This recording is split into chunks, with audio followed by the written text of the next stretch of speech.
بسم اللہ الرحمن الرحیم۔ جمعے کے دن کسی بھی وقت یہ دعا پڑھیں، پڑھنے والے کے 1,00,000 گناہ معاف اور والدین کے 24,000 گناہ معاف ہو جائیں گے۔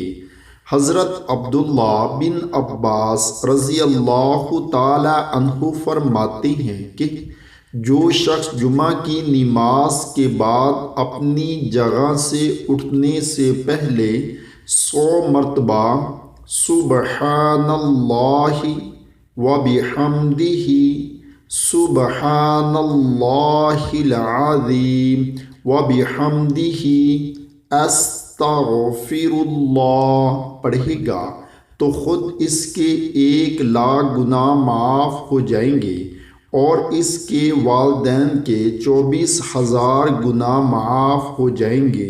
اللہ تعالی ہم سب کو بھی اس پر عمل کرنے کی توفیق عطا فرمائے، آمین۔